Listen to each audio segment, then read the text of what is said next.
Hi there and welcome back to my channel. This is Sean, the Honest Book Reviewer. In this video, I'm discussing 10 books that surprised me in the first half of 2024. The books can either surprise me in a good way or a bad way, but there's something about each book that was a surprise. So either I thought it was going to be great and it wasn't, I thought it was going to be bad, it was good, or I wasn't sure what it was going to be, it surprised me for some reason. So let's go through the list now. It's in no particular order. Just 10 books that surprised me in some way for the first half of 2024. The first book is Everyone Who Can Forgive Me Is Dead, written by Jenny Hollander. This book surprised me for all the best reasons. I didn't know anything about the book. I didn't even read the blurb really before I borrowed it from the library. I saw the title and I thought this sounded like a good book. And it was. It was a wonderful book. It was gripping, surprising, twisty. The mystery was so well done. I liked both narratives, past and present. I don't always like past and present narratives in books, but in this book they both worked. I thought the characters were so well written, especially the main character, the protagonist. The trauma, the discussion about her trauma in the story was so well done in this book.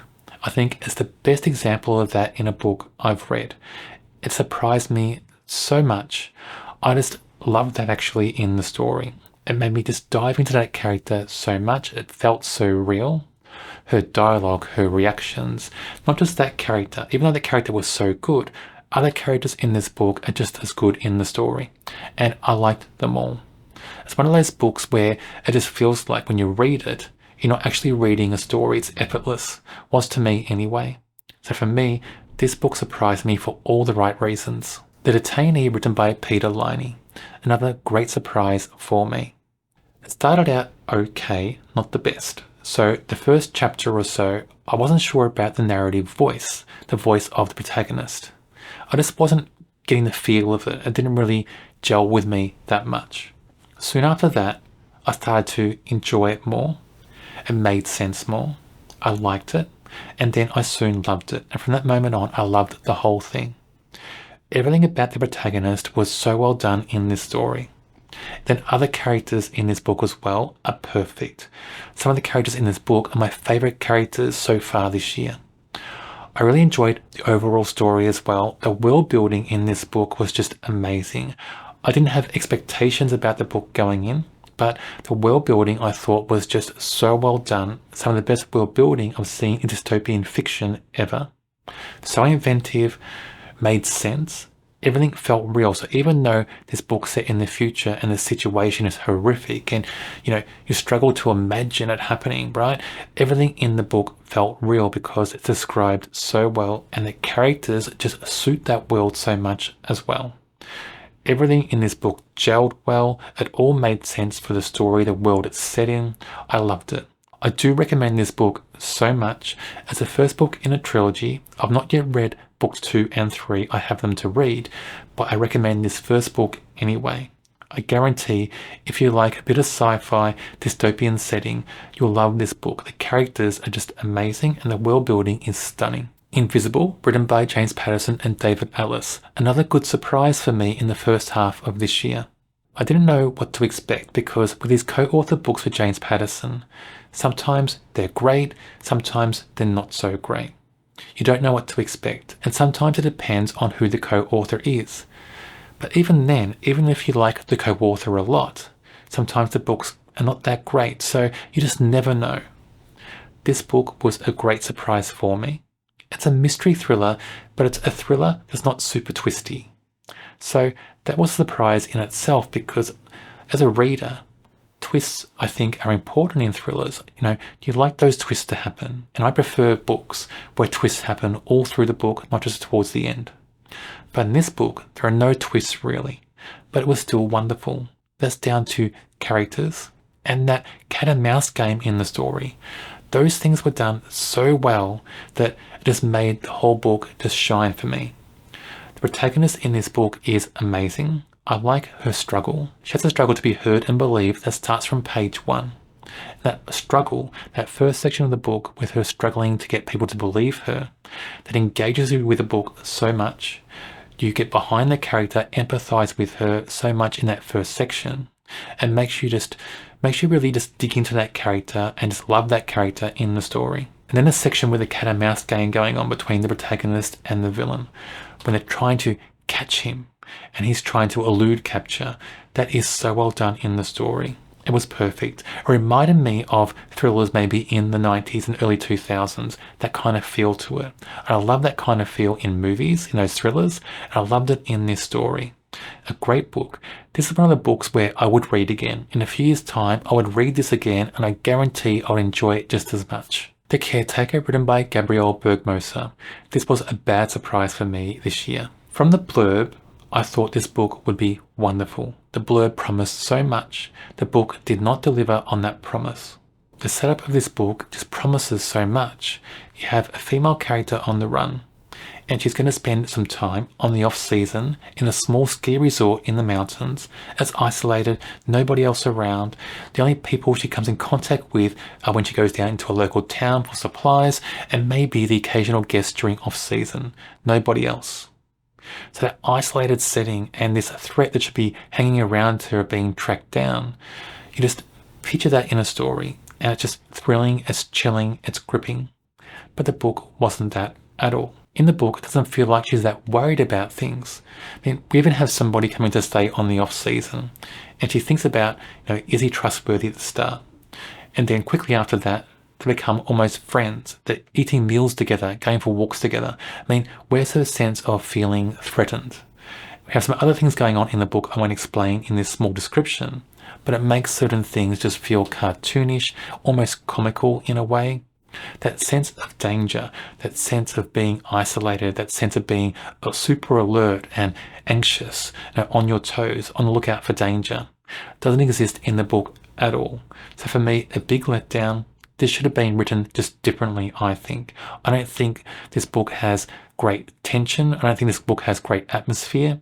It really needed those things to be a great thriller. Bookshops and Bone Dust, written by Travis Baldree. Another great surprise for me this year. This book was amazing. It's a cozy fantasy, and I've not heard about cozy fantasy as a subgenre at all before reading this book. I love this book. I love the whole story. I love the characters. Some of the characters in this story are some of my favorite characters so far this year. For me, it was a perfect story. I could read this book again and again. I just fell in love with so many things in this story. A lot of this story focuses on a bookshop, and in this book, the bookshop is a bit run down, and then the characters start to repair the bookshop a bit, get it up to scratch, try to think of ways to get people coming to the bookshop and buying things again. And that whole storyline alone was just special to me. I was enchanted by that part of the book, just on its own. I could have had a story about that and nothing else. And those characters that are in the bookshop, and then the other character in the book who comes into this area, those characters, when they meet, are just magical. I liked everything about it. A great surprise for me. I recommend this book so much. I don't think you have to be a fantasy fiction devotee to enjoy this book. I do think you have to like more quiet books though, because this book doesn't have big explosions, big tension, suspense. It doesn't have those things that a lot of readers want. It's not that fast paced. So you have to enjoy books like that. If you enjoy cozy books or cozy mysteries or cozy drama or cozy whatever, I think you'll enjoy this. If you're looking for books that are high explosions and octane action and all that sort of thing, I don't think you'll enjoy this book. All the Little Raindrops, written by Mia Sheridan, a bad surprise, a very big bad surprise for me this year. This book starts out well. The first section, the first maybe, 6-7 chapters are great, fantastic. And you read those chapters and you think this book's going to be amazing. And for me, when I read this book, I thought it'd be a 5-star read from those chapters. The setting in those first chapters finishes and it shifts. And when the story shifts, the whole tone of the book shifts and it gets ridiculous. There's certain things that happen with two main characters in that first section. They change. Something happens between them almost straight after, and it doesn't make sense. Doesn't make sense why you'd shift this book from being a very dark, a very dangerous, a very grim thriller that's almost super violent, things happening in that first section that are terrible to those characters. Then suddenly this book becomes a romance in a way. And I don't like that at all. Where do you get that connection? Where do you get the connection between these characters going through something terrible and experiencing awful things, then suddenly they fall in love and it's a romance story? It just doesn't make sense. I don't like it. I don't like that connection in the story. I don't like how it happens. I don't think it should be there. I think at some stage, somebody should have said to this author, no. It just seems like sometimes people don't say no to authors. We're in an editing process, or the publisher, there's somebody that says, no, you shouldn't do that. Do something else. I don't get it. I don't understand why people would like this book. And usually, I don't care if people like books or not. I mean, you can like what you want. I like books that other people don't like, and vice versa. But with this book, I don't know. I worry if people enjoy this story. The Fury, written by Alex Michaelides, another bad surprise for me this year. This book sounded like it'd be good. The blurb made out it'd be a great story, a tense thriller, a twisty thriller, and I like books like that. But it's not. It's a book that almost turns into a farce, really. It just becomes terrible. There are terrible characters in this book. There's a point in this book where it changes so much in the narrative, it shifts so much, it becomes ridiculous. And at one point, I just didn't care about any character in the story. I wanted a big wave, a big tsunami to crash over the island where they all were and wipe out every character on that island. I didn't care about any of them. They were just terrible characters, and they do terrible things to each other in the story. And I'm not a reader where I don't like unlikable characters. I think unlikable characters are good when they're used for the right purpose. But I am a reader where sometimes I just don't like characters for whatever reason. They don't have to be unlikable or likable in the story, but I don't think every character is for every reader, if that makes sense. And what happens in this story, the plot choice, direction choice, I don't think every plot choice or direction choice is for every reader either. And combine all those things, and that book from that moment on is not for me. Even before that moment, the book wasn't shaping up as the best book for me anyway. I didn't like the narrative voice. I didn't like the fact that this character who was the narrator was breaking down the fourth wall so often and so insanely kind of stupidly, I think, in a way. I just think this book was just almost terrible from the start to the finish. There are some good things in the story. So I do say almost terrible. There are some good things in the story, but the bad things vastly outweigh the good things. Spellslinger, written by Sebastian de Castell. This was a good surprise for me this year. I loved this book. I didn't think I'd love it as much.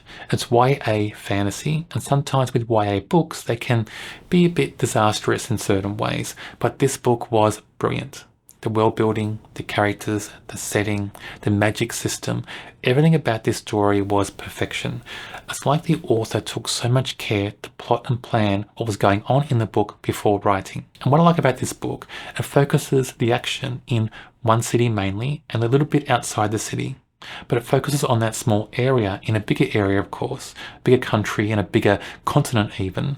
But that small setting just makes you understand that setting a bit better, and it makes you understand the characters in more detail because the author's not trying to cram in so many different things in the story. And I like that, because eventually I expect the action will move to different parts of this world, and you'll get to learn about different areas in the world as well.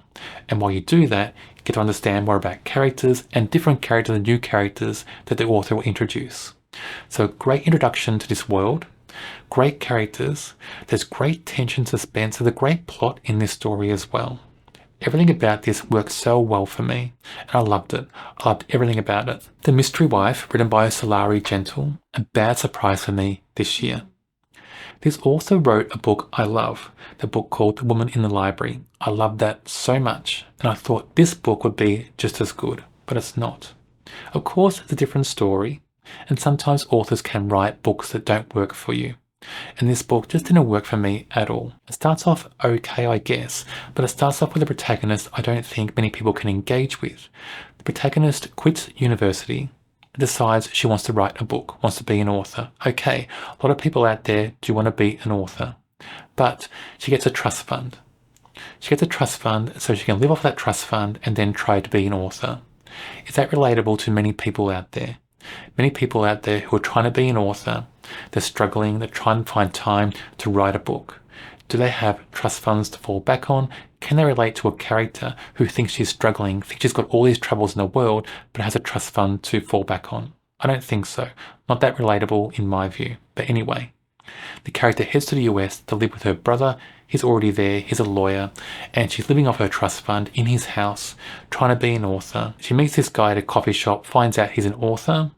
They have a relationship. He ends up dying soon after. These conspiracy theorists find out that she was linked to him in some way. Then they think she was involved in his death. All this stuff going on in the story. That's not all of it. It's only part of it. There's other stuff going in the story that makes this even more convoluted and just takes this plot and pushes it into the atmosphere in the ridiculous territory, in my view. But also, there's things on the blurb that are deceptive. It states certain things that happen in the story that don't. So for me, I don't like that. I don't like when blurbs lie. They shouldn't lie at all. What you get on the blurb should be what the book is about. And of course, blurbs are there to sell books. People pick a book up at a bookshop or a library, they scan the blurb and they decide, is that book for me? So blurbs are going to try to promote a book in a super way, but it shouldn't be deceptive, but it is. I don't like that at all. It's not just the blurb being deceptive I don't like, it's the overall execution of this story. 2 reasons why it's a bad surprise for me this year. City of Bones, written by Cassandra Clare. A good surprise for me this year. And I can't believe I'm saying that it's a good surprise because I had no idea I'd enjoy these books as much as I am. I didn't think I'd enjoy them much at all. But I found this book very enjoyable. I found it quite well written. There are character storylines in this book that I think are just amazing. There are about 5 characters I think that have great storylines in this book alone. It surprised me very much. The protagonist in this book isn't that great in my view. Other characters are better. But there's character growth and development in this book alone for certain characters that's just amazing. It's got action. It's got great tension and suspense. It's got great things happening in this book. It's got great world building as well. I didn't expect in this series and in this book to have such good world building. There are so many surprises for me, good surprises in this book and this series. I'm so glad I'm reading these books now because I assumed they wouldn't be for me. I assumed they'd be terrible. I wouldn't enjoy them at all. And I was wrong. I am enjoying them. I'm not enjoying everything about them. But the fact that I enjoy so much about this book just makes it a great surprise for me this year. There you have 10 books that were surprises for me in the first half of 2024. Whether they're good surprises or bad surprises, they surprised me in some way. I wonder, what books surprised you so far this year? Have you read any of these books? What did you think? Were they good surprises for you or bad surprises? Let me know books that surprised you in a good or a bad way, and maybe I'll pick them up and put them on my TBR and read them at some stage. On my channel, I read books from all different genres. Check out my channel and subscribe. On the screen now is a link to another video for a book I'm sure you'll enjoy.